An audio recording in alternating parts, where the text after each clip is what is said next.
धौनी विधानसभा का प्रवासी विधायक वाराणसी कैंट के द्वारा किया गया सर्वे पत्रकार वार्ता में दिया उद्बोधन। मामला धौनी विधानसभा का है, जहां पर टिकरी रेस्ट हाउस में पत्रकार वार्ता के दौरान वाराणसी कैंट के विधायक सौरभ श्रीवास्तव ने मीडिया को जानकारी देकर अवगत कराया है कि शासन की योजनाओं का लाभ हर जनता तक पहुंच रहा है और उन्होंने मीडिया से क्या उद्बोधन दिया। नमस्कार, मैं सौरभ श्रीवास्तव, विधायक वाराणसी कैंट। पार्टी की योजना से प्रवासी विधायक, लेकिन जब मैं 19 तारीख को मध्य प्रदेश आया तो पहले मुझे प्रदेश सरकार के किए हुए कामों की जानकारी मिली। मैंने ये पाया कि मध्य प्रदेश का विकास उत्तर प्रदेश से 1 इंच भी पीछे नहीं है। डबल इंजन की सरकार ने यहाँ भी जबरदस्त विकास किया है।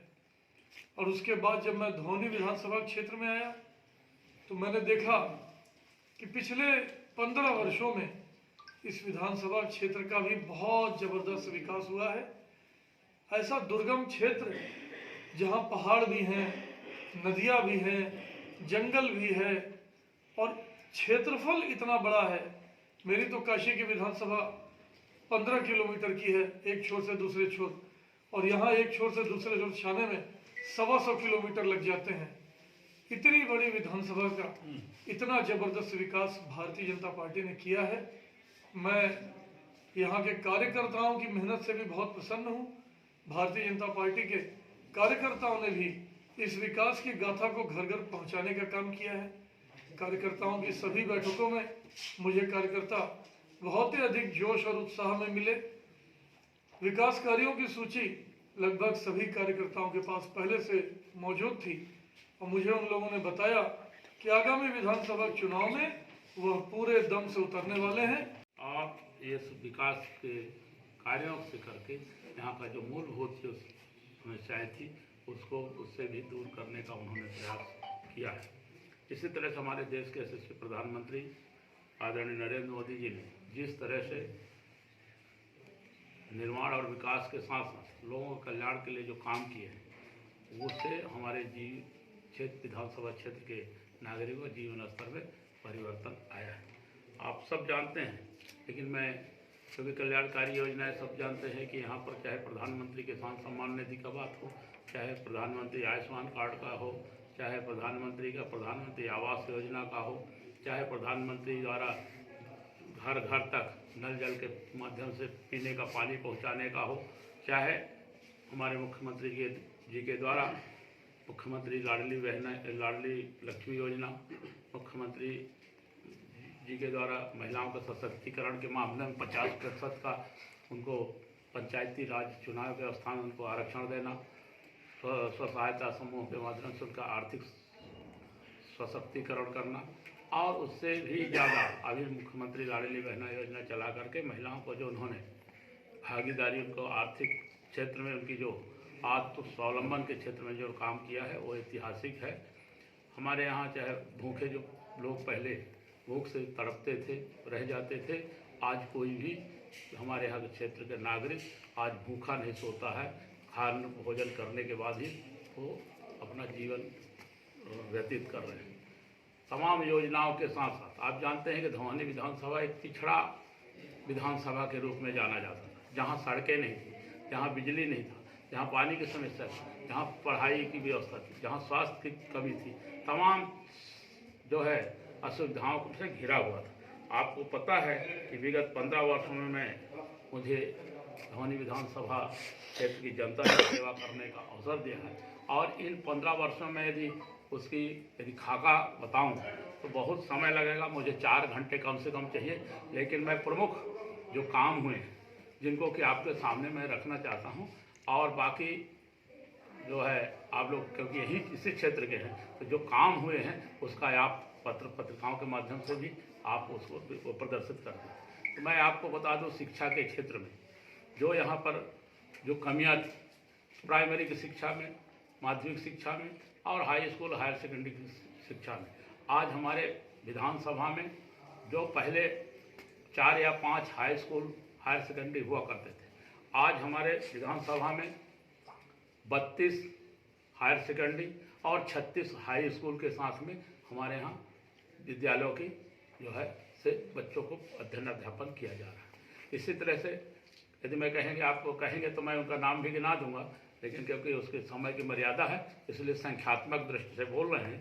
लेकिन महाविद्यालय जो है पहले हमारे विधानसभा में 1 हुआ करता था, आज उनकी संख्या बढ़ करके 4 होने जा रही है, जिसमें से मझौली पहले में थी, फिर हमारा कुसमी में उन्नयन हुआ और फिर आपका मड़वास में हुआ और निवास में माननीय मुख्यमंत्री जी ने घोषणा कर दी है, वहाँ पर भी आने वाले समय में वहाँ भी महाविद्यालय की सुविधा होगी। इससे उच्च शिक्षा के क्षेत्र में भी हमारे विधानसभा में अब भरपूर व्यवस्था होने के साथ यहाँ के बच्चों को पढ़ने में सुविधा मिलेगी। इसी तरह से तकनीकी क्षेत्र में ITI के जो है पहले सीधी हुआ करता था, उससे पहले सिंगरौली में हुआ करता था, आज हमारे भवानी विधानसभा में 2 ITI हैं, एक मझौली में एक कुसमी में। इसी तरह से हमारा जो है प्रशासनिक क्षेत्र के दृष्टि से देखेंगे तो आप एक पहले जो है एक SDM कोर्ट हुआ करता था मझौली में, आज जो है हमारा SDM कोर्ट कुसमी में भी संचालित है। इसी तरह से तहसील आम किसानों के लिए जो है मड़वास उप तहसील था जो 1974 से था, उसको भी माननीय मुख्यमंत्री जी ने तहसील का दर्जा देने का काम किया है। हमारे निवास में तो है तो उप तहसील नहीं था, 50 किलोमीटर से ज़्यादा दूर जाकर किसानों को अपना काम करवाना पड़ता था। निवास में उप तहसील संचालित हो गया है। इसी तरह से हमारे जो उप तहसील ओड़ी में और भुईमाड़ में संचालित होने से हमारे कुसमी विकासखंड के किसानों को फायदा हुआ। आपको बिजली के क्षेत्र में आप जानते हैं कि हमारे यहाँ विद्युतीकरण बहुत नगण्य था। माननीय प्रधानमंत्री मोदी जी के सौभाग्य एक योजना के तहत हमारे 125 गाँव में कम से 90% घरों तक विद्युत पहुंच गया है, जिसमें से हमारे यहाँ जो विद्युत और आज रोज दिन आए दिन बाधा उत्पन्न होती थी। जैसे हमारा जो सीधी से मड़वास फीडर होता था तो उससे हम लोग स्टैंड बाय में मऊ से हमारा मझौली जोड़ करके हम आम जनता को 24 घंटा बिजली देने का काम कर रहे थे। लेकिन उसमें भी कभी कभी अवरोध उत्पन्न हो जाता था, तो उसके चलते 132 kV सब स्टेशन मड़वास में स्थापित करके ये हम जो विद्युत की अवरोध था उसको दूर करने का प्रयास किए। इसके साथ साथ हमारे 2 उपकेंद्र, एक पाला और दूसरा दुधवनिया में बना करके जिससे वोल्टेज का समस्या न हो, इसको भी हम करने का काम किए। बिजली के साथ साथ हम जो शेष घरों में जो विद्युतीकरण का जो विद्युत विहीन हैं उनमें से हमारे 5 करोड़ रुपए अभी हमने स्वीकृत कराए हैं। तो जहाँ पर विद्युतीकरण नहीं हुआ तो वहाँ पर भी विद्युतीकरण का काम होगा। इसके अलावा भी छूट जाएंगे, आने वाले समय में भी उसको भी सर्वे करा करके उनको भी विद्युतीकरण से जोड़ा जाएगा। जिन क्षेत्रों में संजय नेशनल टाइगर रिजर्व क्षेत्र होने के कारण वहाँ पर हम बिजली नहीं पहुँचा पा रहे थे, तो वहाँ पर सौर ऊर्जा के माध्यम से हमारे 11 गाँव 17 गाँव में स्वीकृति मिली थी, जिसमें से 11 गाँव में उसका सौर ऊर्जा से ऊर्जीकरण किया गया है। बाकी जो घरों में बाकी थे तो वहाँ पर हम सौर ऊर्जा के माध्यम से उनको प्रकाश की व्यवस्था की है। कुछ जगहों पे सौर लालटेन वितरण करके उनको भी प्रकाश की व्यवस्था उनका की है। हमारा जो शिक्षा बिजली के साथ साथ स्वास्थ्य सुविधाओं के क्षेत्र में बहुत पीछे था। अभी आपको पता है कि हमारे यहाँ तो स्वास्थ्य की दृष्टि से हमारे यहाँ जो भवन नहीं थे, निवास में 1 करोड़ रुपया लागत से सामुदायिक स्वास्थ्य भवन का निर्माण हुआ। इसी तरह से 2 करोड़ लागत से हमारा जो उसमें में नवीन जो है सामुदायिक स्वास्थ्य केंद्र भवन का निर्माण हुआ। अभी वहाँ पर 50 लाख रुपए लागत से वहाँ ब्लड टेस्ट का यूनिट भी वहाँ पर अभी निर्माण कार्य प्रारंभ हुआ है। आपका यहाँ मझौली में जो 30 बिस्तर का जो सामुदायिक स्वास्थ्य केंद्र था, अभी माननीय मुख्यमंत्री जी ने उसको 50 बिस्तर का सिविल हॉस्पिटल का दर्जा दे करके उनको भी इस क्षेत्र की जनता को स्वास्थ्य के लिए उपयुक्त जो है सुविधा देने का काम किया। हमारे प्राथमिक स्वास्थ्य केंद्र 8 प्राथमिक स्वास्थ्य केंद्र हैं और 48 हमारे उप स्वास्थ्य केंद्र हैं, जिसमें से कई अभी सर्व सुविधायुक्त भवन बने हैं। उनकी यदि लंबी लिस्ट है और उसको कहेंगे तो समय ज़्यादा लगेगा। तो और डॉक्टरों की जो कमी थी उसकी भरपाई मध्य प्रदेश की सरकार ने करके यहाँ स्वास्थ्य सुविधा की बेहतर व्यवस्था की है। आप सबको पता है कि हमारे विधानसभा में यहाँ पर विधायक निधि से, सांसद निधि से और शासकीय एम्बुलेंसों की संख्या जो है हमारे यहाँ 12 है, जिसमें से 300 वाहन है। हमारे स्वास्थ्य क्षेत्रों में जो दवाई की उपलब्धता, चाहे टीकाकरण हो, चाहे वैक्सीनेशन का काम बहुत बेहतर तरीके से हुआ कोरोना काल में, और इसलिए हमारे यहाँ बहुत कम लोग कोरोना से काल कलवित हुए। लेकिन मैं माननीय प्रधानमंत्री जी को उनका बहुत बहुत धन्यवाद देना चाहता हूँ कि कोरोना काल में उन्होंने जो ऐतिहासिक काम करके, खासकर हमारे इस सुदूर अंचलों में जो उन्होंने स्वास्थ्य सुविधा मुहैया कराई, जो उन्होंने वैक्सीनेशन का काम शुरू कराया, जो ऑक्सीजन की उपलब्धता का काम किया, वो काबिल तारीफ है। मैं उनकी इस पुनीत कार्य के लिए उनका हम आभार व्यक्त करते हैं। इसी तरह से हमारे सिंचाई के क्षेत्र, हमारे यहाँ पर बहुत सिंचाई की व्यवस्था थी लेकिन बहुत कम मात्रा में थी, और उसकी कमी को और बढ़ाते हुए हमारे गौड़ सिंचाई परियोजना जो सिंगरौली जिले के 82 गांव और हमारे सीधी जिले के उसमें 75 गांव, उस परियोजना से सिंचाई सुविधा मिलेगी। ये 1200 करोड़ रुपये लागत का है। और इसी तरह से हमारा मड़वास में अमोहरा बांध 16 करोड़ रुपये लागत से जो है निर्माणाधीन है, लेकिन फॉरेस्ट विभाग के एनओसी के नहीं मिलने के कारण अवरुद्ध है। हम प्रयास जारी है कि प्रयासरत हैं कि जल्दी से जल्दी एनओसी मिल जाए। इसी तरह से हमारा बेलहा डैम जो कभी पानी से नहीं भरता था, तो बिजौर नदी का हम पानी लिफ्ट करके हम बेलहा में पानी डालेंगे, जिससे 10,000 एकड़ में अतिरिक्त सिंचाई क्षमता होगी। इसी तरह से नहरों का हम लोग जो है RRR के माध्यम से पक्कीकरण काम करके हम 100% पानी खेतों तक पहुंचाने के लिए हम लोग संकल्पित हैं, और इसमें से कई क्षेत्रों में काम हुआ है। सिंचाई के क्षेत्र में जो काम होने से, क्योंकि कई तरह के सिंचाई है, चाहे नदी नाले हमारे यहाँ जीवित हैं, कुछ तालाब हैं और कुछ कपिल धारा कूप से भी सिंचाई की व्यवस्था हुई है। आप सबको पता है कि जो जब कभी अनाज के लिए तरसता था जो विधानसभा, आज अनाज उत्पादन करके अन्नदाता यहाँ पर बेचने लगे हैं। हमारे कई केंद्र हैं जो बेचने का खरीदी केंद्र है हमारे यहाँ, आप सबको जानते हैं, और ये एक उपलब्धि है। आप सब जानते हैं कि मध्य प्रदेश सरकार 7 वार्षिक कृषि कर्मण पुरस्कार से केंद्र सरकार ने उसको नवाजा है। और इसलिए हम इस मुख्यमंत्री, मध्य प्रदेश के यशस्वी मुख्यमंत्री आदरणीय शिवराज सिंह जी को भी सिंचाई में किसानों की जो बेहतरी के लिए उन्होंने काम किया है, चाहे प्रधानमंत्री किसान सम्मान निधि के माध्यम से, चाहे मुख्यमंत्री जी का किसान कल्याण के माध्यम से जो सहायता राशि देते हैं, जिससे खाद और बीज जो है किसान खरीद सके। इसके अलावा 0% ब्याज का भी हम लोगों को लाभ मिला है। अभी जो कांग्रेस शासनकाल ने जो कहा था कि किसानों को हम कर्जा माफ़ करेंगे, लेकिन किसानों का कर्जा माफ़ तो नहीं हुआ, लेकिन किसानों के ऊपर अतिरिक्त ब्याज का बोझ बढ़ गया, जिसमें से माननीय मुख्यमंत्री जी ने 19 तारीख को उनका क्या जो है जो ब्याज जो उनके ऊपर जो चढ़ा बैंक का, उसको पूरा माफ़ करने का उन्होंने काम किया है। और इस सराहनीय कार्य के लिए मैं मुख्यमंत्री जी को साधुवाद देता हूँ। इसी तरह से आप ये आपका मोबाइल नेटवर्किंग के क्षेत्र में हमारे विधानसभा में मैं आपको बताऊं कि 2008 के पहले यहाँ मोबाइल की सुविधा नहीं थी, नेटवर्क का सुविधा नहीं था, लेकिन आज उसके बाद आज मेरे विधानसभा में 132 पंचायत में 125 पंचायत में मोबाइल का नेटवर्क सुविधा है। 7 पंचायतों में संजय नेशनल टाइगर रिजर्व क्षेत्र होने के कारण वहाँ पर मोबाइल नेटवर्क की सुविधा नहीं हो पाई है। हम जंगल वन विभाग से हम एनओसी के लिए आप दावा किए हैं, और यदि वो मिल जाता है तो हम वहाँ पर भी इन मोबाइल नेटवर्किंग की सुविधा करेंगे। इसी तरह से हमारे सड़कों का जाल आप देखें कि धवानी विधानसभा में आज हम जो हमारे 413 ग्राम, जिसमें से 396 राजस्व ग्राम प्रधानमंत्री ग्राम सड़क योजना से हमारे लोक निर्माण विभाग के माध्यम से, हमारा ग्रामीण सेवा यांत्रिकी विभाग के माध्यम से पक्की सड़कों से जुड़ चुका है। जो हमारे जो 17 गांव हैं, क्योंकि संजय नेशनल टाइगर रिजर्व क्षेत्र होने के कारण एनओसी नहीं मिला है, इसलिए उनको हम अभी पक्की सड़क से नहीं जोड़ पाए हैं, लेकिन हमारा प्रयास है कि उनको 12मासी सड़कों से जोड़ा जा सके। इसी क्रम में आपको जो है संजय दुबरी टाइगर रिजर्व क्षेत्र में 3 पुलियों का 2 पड़मार में, 1 उमराड़ी में स्वीकृति हो गई है।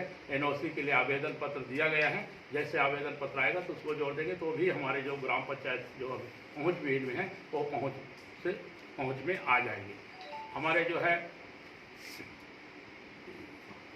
इस धौनी विधानसभा में सड़कों के साथ साथ पुल पुलियों का जो, क्योंकि उनको नाम लेंगे, जैसे कुसमी बंजारी मार्ग में गोपत पुल, गोतरा से निवास में जो है तो गोपत पे पुल, हमारे जो है इस तरह से गजरी में खमराई नदी पर पुल, हमारे जो है कुर्ती अमरोला से जो है छत्तीसगढ़ को जोड़ने वाला जो देवरा नदी में पुल, हमारे कुंदावर से जनकपुर को जोड़ने वाला मवाई में नदी में पुल, ये इनको बना करके हमारे जो शिकारगाह से और नौड़िया से शिकारगाह को जोड़ने के लिए जो हम महान नदी में पुल बना करके, और भोगी शंकरपुर से जनकपुर को जोड़ने वाला जो है बनास नदी में पुल बना करके हम लोग एक दूसरे गांव को इंटरकनेक्टिविटी करके हम लोग दूरी को कम करने का काम किया है।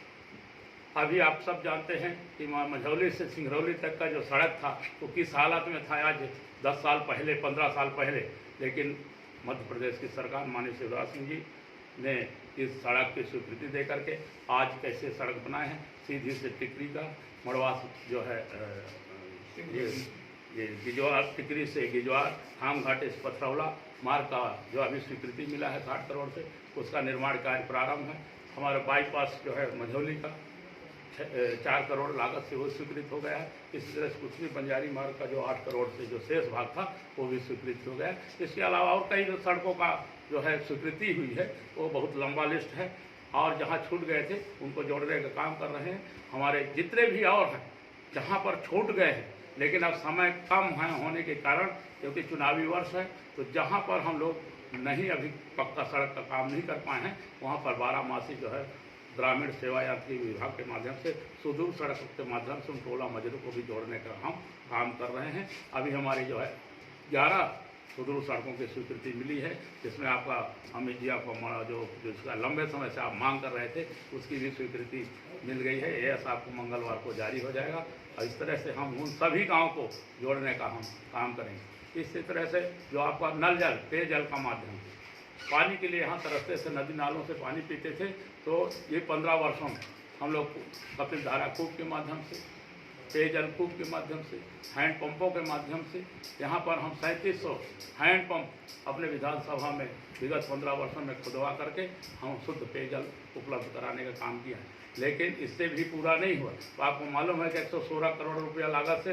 बनास नदी आधारित नल जल समूह मझौली के बन जाने से 32 गांव में आज जो पानी का संकट था, जो पैसे में पानी खरीद के पीते थे, आज वहां पर शुद्ध पेयजल उन लोग 32 गांव के आम जनता को उपलब्ध हो रहे हैं। लेकिन माननीय प्रधानमंत्री मोदी जी और माननीय शिवराज सिंह जी ने ये तय किया कि हम हर गांव को, हर घर को नल जल योजना से जोड़ेंगे। आप सबको पता है कि हमारे विधानसभा में दौड़ समूह नल जल योजना देवसर के माध्यम से 490 करोड़ रुपया लागत से इसका चमारी डोल में जो वाटर सप्लाई सिस्टम काम प्रारंभ है, वो 50% कार्य हो चुका है। और मैं परसों हमने उस प्लांट का विजिट किया है। उन्होंने कहा कि हम जनवरी 2024 में हम पानी की सप्लाई प्रारंभ कर देंगे। इसी तरह से हमारा गुलाब सागर बांध से माननीय प्रधानमंत्री जी ने 1127 करोड़ रुपया लागत से नल जल योजना का उन्होंने भूमि पूजन किया है, स्वीकृति दिया है। उसका भी काम KPTL जो कंपनी है उसको मिला है टेंडर, उसके माध्यम से ये टेंडर वो हो गया है, सर्वे काम चल रहा है। अभी 15 दिन के अंदर उनका भी निर्माण कार्य प्रारंभ हो जाए। और इस तरह से पेयजल का जो संकट है, हमारे जो अनाज का है वो दिक्कत जो है, जो पानी का जो संकट था, वो अब शुद्ध पेयजल पहुंचा करके ये काम करेंगे। इस तरह से अनेकों काम हैं, यदि हमको गिनाएंगे तो लंबा फेरहस्त होगा, लेकिन आप लोगों को सबको पता है कि हमारे अभी जो है तो हमारे इतने निर्माण कार्य, अभी जैसे हमारे यहाँ पर CM राइज विद्यालय 2 कुसमी और मंझौली के लिए 32 करोड़ रुपये स्वीकृत हो गए हैं। उनका भूमि पूजन माननीय मुख्यमंत्री जी अभी आ रहे हैं 1 तारीख को, तो वो करेंगे। हमारा CM कन्या शिक्षा परिषद कुसमी में 31 करोड़ रुपया लागत से स्वीकृत हुआ, उसका भी भूमि पूजन का काम होगा। और सबसे बड़ा चीज़ जो ऐतिहासिक है, मैं समझता हूँ कि किसी भी संभाग में 4 शासकीय महाविद्यालय जिन्हें शासकीय चिकित्सा महाविद्यालय नहीं है, वो सौभाग्य हमारे रीवा संभाग को मिल चुका है। वो हमारे सीधी जिला को मैं चिकित्सा महाविद्यालय दे करके माननीय मुख्यमंत्री या माननीय प्रधानमंत्री जी ने ये उपलब्धि किया है, जिससे स्वास्थ्य के क्षेत्र में हमारे सीधी जिला को भी वो सुविधाएँ प्राप्त होगी। सिंगरौली में है, हमारे सीधी हो गया, रीवा में पूर्व से ही 17 में हो गया। ऐसे आप कम बिरले आपको संभाग मिलेंगे, उसका भूमि पूजन करने के लिए माननीय मुख्यमंत्री जी आ रहे हैं। इसी तरह से तमाम अन्य योजनाएं हैं, प्रधानमंत्री आवास वगैरह तो ये सब जानते हैं कि घर घर सबको दे रहे हैं। पहले तो घर ही नहीं मिलता था, अब तो सबको घर पक्का घर मिल रहा है, पक्का उनको बिजली साधन मिल रहा है, शौचालय की सुविधा है। इस तरह से हमारे आज की डेट पे मैं एक दिन मैं जोड़ रहा था कि कितने निर्माण और विकास कार्य हुए हमारे विधानसभा धौनी क्षेत्र में, तो मैं उन सब कार्यों को विभिन्न योजनाओं से, विभिन्न विभागों के माध्यम से, पंचायत के माध्यम से, नरेगा के माध्यम से जो निर्माण विकास के काम हुए, मैं उनको यदि जोड़ा तो 100 अरब रुपए से ज़्यादा रुपए का हमारे इस विधानसभा में निर्माण और विकास काम के हुए हैं। पुल पुलिया बना है, सड़क बना है, तमाम। तो मुझे लगा है कि अभी तो पर भी अभी बहुत चीज़ की कमी है, तो हम लोग सब मिल करके प्रयास करें कि धौहानी सर्व सुविधाएँ, सर्व सुविधाओं से ये संपन्न बने, यहाँ के लोग अच्छे रहें, इन लोगों का जीवन स्तर पर उठे। यहाँ तमाम इस क्षेत्र में रोजगार के क्षेत्र में अभी देख रहे हैं कि हमारे स्वरोजगार के क्षेत्र में यहाँ पर कई योजनाएं चलाई जा रही है। महिला स्वसहायता समूह के माध्यम से, बेरोजगार युवकों के माध्यम से को सीखो कमाओ योजना के तहत 8,000 रुपये उनको स्टाइपेंड दे करके तमाम तरह के चल रहे हैं। और उन सब को आप सब जानते हैं, हमारे धौनी विधानसभा के नागरिकों को बहुत सुविधाएँ प्राप्त हो रही है। और जो जनता मध्य प्रदेश के माननीय मुख्यमंत्री जी के प्रति और माननीय प्रधानमंत्री जी के प्रति जो कृतज्ञता ज्ञापित कर रही है, अब जैसे अभी विधायक जी कह रहे थे कि हम गड़ई गांव में गए तो सदस्यता एक केवल सरपंच लेने वाले थे, पूरा गांव बोला हमको सदस्यता लीजिए, हमको दिलाइए, सबको साथ फोटो करिए, सबको बोले हमको हमारा भी सेल्फी हम सदस्यता लेते वक्त हो, इसलिए थोड़ा सा विलम्ब हुआ। और इस तरह से हुजूम उमड़ रहा है भारतीय जनता पार्टी के पक्ष में, भारतीय जनता पार्टी सदस्यता लेने के लिए। और बहुत बहुत जो है इस तरह से, और अंत में हमारे जो यहाँ धौनी विधानसभा प्राकृतिक सौंदर्य, जीवित नदी नाले, पहाड़, संजय टाइगर रिजर्व क्षेत्र जो हमारे यहाँ आए हैं, उससे हमारे पर्यटन के लिए बहुत भारी संभावनाएं हैं। और आने वाले समय में पर्यटन को बढ़ावा मिलेगा तो यहाँ से रोजगार भी होंगे और यहाँ से लोग यहाँ हमारी जो क्षेत्र की जो है प्राकृतिक का जो धरोहर है उसको देख करके जाएंगे। मैं आपको बता दूं, पर्यटन के क्षेत्र में हमने प्रारंभ काम किया कि पहले परसिली रिसोर्ट को हमने टूरिज्म डिपार्टमेंट को दिया, फिर उसमें कमरे संख्या घट गए तो हमने अतिरिक्त कमरे संख्या बनाए, और आज अतिरिक्त कमरे संख्या बनाने के बाद भी वो घट रहे हैं। तो अब तो निजी क्षेत्र वाले भी, और मिश्रा जी जब अभी एक अपना रिसोर्ट बनाए हैं, फिर वहाँ पर देखिए संतोष सिंह जो है नेबुहा में रिसोर्ट बनाए हैं, और उनका रिसोर्ट भी खाली नहीं रहता। आप यदि चाहिए यदि कमरा बुक करने के लिए तो बोलते हैं कि आज नो वैकेंसी। तो पर्यटन के क्षेत्र में अब यहाँ भी आने लगे हैं, तो बाघ देखने के साथ साथ हमारी प्राकृतिक सौंदर्य। अब आपको बता दें, कमच में एक ऐसा शैल चित्र मिला है जो पाषाण युग का है, और पाषाण युग का है, आप अंदाज लगा सकते हैं कितने साल पहले यहाँ जीवन रहता था, वहाँ पर की सभ्यता अभी भी विद्यमान है। हमारे कई ऐसे धरोहर हैं, चाहे धोगरा ये गोत्रा में चंडी देवी का हो, चाहे हमारे यहाँ ये व्हाइट टाइगर का हो, पर जो पनफोरा में जहाँ मिला था वो क्षेत्र हो, चाहे हमारे कुसमी के क्षेत्र में हो, कई ऐसे दुर्लभ और बहुत ऐतिहासिक चीज़ें हैं जिसको देखने लायक है। चाहे रमदहा का कुंड हो, चाहे कन्हैयादा हो, चाहे भुईमाड़ हो, चाहे सेवरा का चंदेरी कालीन जो है मंदिर हो, इसी तरह से हमारे कई धरोहर हैं, उनको देखने से। अभी माननीय विनोद गोटिया जी जो पर्यटन विकास निगम के चेयरमैन हैं, हमारे क्षेत्र में विजिट किए थे, तो उसमें उन्होंने 4-5 जगहों पे, चाहे आपका ठाकुर चैन सिंह का जो है स्मारक का स्थल का विकास हो, चाहे हमारा भरचर बांध में जो है बोटिंग का और फिशरी का जो केज कल्चर को डेवलप करने का है, वो आप सब जानते हैं कि वहाँ पर बोटिंग के साथ साथ ये मछली पालने का भी हो रहा काम। और इसी तरह से हमारा जो है फट्टी देवी का हो, चाहे गोत्रा देवी का विकास हो, चाहे लंडी बाबा का विकास वहाँ पर पर्यटन के दृष्टि से विकास हो, और हमारा जो है कठ बंगला का विकास हो। पर्यटन के क्षेत्र में भी इसी तरह से होम स्टे जो है आपका होम स्टे ठाड़ी पाथर में और पोखरा में भी बना है। और हम मोटे अनाज का हो, एक अनाज एक जिला, वन प्रोडक्ट वन डिस्ट्रिक्ट के नाम पर हमारे यहाँ कोदो जो है हमारे ज़िलों को मिला है। तो कोदो के उत्पादन के लिए हमारे यहाँ पर हमारे धौनी विधानसभा में भरपूर मात्रा में है। यहाँ पर कोदो का चावल बनाकर बेचने के लिए हमारे यहाँ 3 प्लांट लगे हैं। एक टमसार में लगा है, एक निगरी में लग गया, एक सारिस्ताज में है, जो कोदो को बढ़िया दर करके चावल बेचने का काम कर रहे हैं, जो है 70 या 80 रुपये पर केजी बेचते हैं। कोदो का उत्पादन भी बढ़ा है और 30 रुपये केजी कोदो की खरीदारी हो रही है। इसी तरह महुआ के क्षेत्र में हमारे यहाँ पर संपदा है। हम महुआ का समुचित दोहन करके जो पहले जो पारंपरिक जो महुआ का जो यहाँ पर उत्पादन होता है बिक्री करते थे, उससे इतर अभी हमारे छत्तीसगढ़ और ब्रिटेन सरकार से वन विभाग के माध्यम से एक टाई अप हुआ है, और हम नेट से जो हम महुआ कलेक्शन करेंगे वो 100 रुपया केजी जो है ब्रिटेन कंट्री को यहाँ से निर्यात किया जाएगा। 200 MT का एग्रीमेंट हुआ था, लेकिन हमारे सीधी जिला में इस बार हमारे जो धौनी विधानसभा से केवल 4 मैट्रिक टन का ही उत्पादन कम हुआ था, कलेक्शन कम हुआ था। 4 मैट्रिक टन का यहाँ से निर्यात हुआ है, और वो 95 रुपये प्रति केजी जो हितग्राहियों को उसका भुगतान हुआ। इससे आर्थिक स्तर में सुधार आएगा। आप सब जानते हैं कि हम रात दिन प्रयासरत हैं, हमारा माननीय मुख्यमंत्री प्रयासरत हैं, हमारे देश के प्रधानमंत्री प्रयासरत है, भारतीय जनता पार्टी के सभी कार्यकर्ता प्रयासरत हैं, और हमारी जनता सहयोग कर रही है। आप सब सहयोग कर रहे हैं, जिससे ये विकास संभव हो चुका है। रात दिन आप लोग सहयोग देते हैं, इसके लिए मैं बहुत आप सबका आभार व्यक्त करता हूं। बहुत धन्यवाद। नमस्कार। विधायक जी आपसे एक सवाल करनी थी। अभी आपने कहा कि आपको केंद्र सरकार के द्वारा धौनी विधानसभा में सर्वे के लिए भेजा गया शासन की योजनाओं के संबंध में। मैंने कब कहा कि मुझे केंद्र सरकार को नहीं, मतलब आपने जो भी बात बोली आपने भारतीय जनता पार्टी में, ठीक।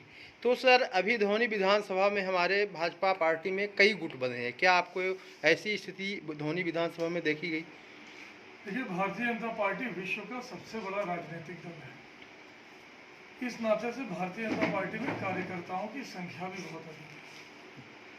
कार्यकर्ताओं का यह अधिकार है कि वह भविष्य में क्या करना चाहते हैं, क्या जिम्मेदारी निभाना चाहते हैं, इस संबंध में वो नेतृत्व को अवगत करें।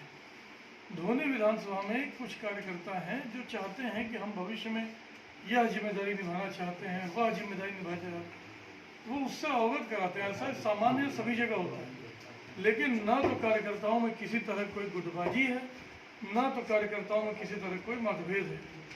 कार्यकर्ता का अपने भविष्य के प्रति सजग होना अच्छी बात, उसमें कोई बुराई नहीं है। कार्यकर्ता का यह सोचना कि अगर यह जिम्मेदारी पार्टी मुझे दे तो मैं अच्छे से निभा सकूंगा, इसकी जानकारी केंद्रीय नेतृत्व को देना, इसमें भी कोई बुराई नहीं है। इसे मतभेद या इसे गुटबाजी का नाम नहीं दिया जा सकता। हम सभी, आप पत्रकार हैं, आप भी अपने संपादक को बताते होंगे कि बहुत सारे विषय हैं, अगर इस विषय पे हमें लगा दीजिएगा तो हम ज़्यादा बेहतर आपको रिजल्ट देंगे। आप सब ने कुछ न कुछ पढ़ाई कर रखी होगी, तो जिस विषय में आपकी नॉलेज होगी उस विषय में आप चाहते होंगे कि उसकी रिपोर्टिंग करें आप अपने अखबारों को। तो ये ऐसा ही विषय है, जरा सी भी गुटबाजी नहीं है, जरा सी भी मतभेद यहाँ कार्यकर्ताओं में नहीं है। धौनी विधानसभा में विधायक जी कई प्रत्याशी उभर के आ रहे हैं कि हमको टिकट मिलनी चाहिए, उसके विषय में आपका क्या राय है? भारतीय जनता पार्टी का प्रत्याशी तय है, हर सीट पर तय है, और वो है कमल का फूल। कमल का फूल पार्टी किसी के हाथ में भी दे, सभी कार्यकर्ता एकजुट होकर कमल के फूल को जिताने का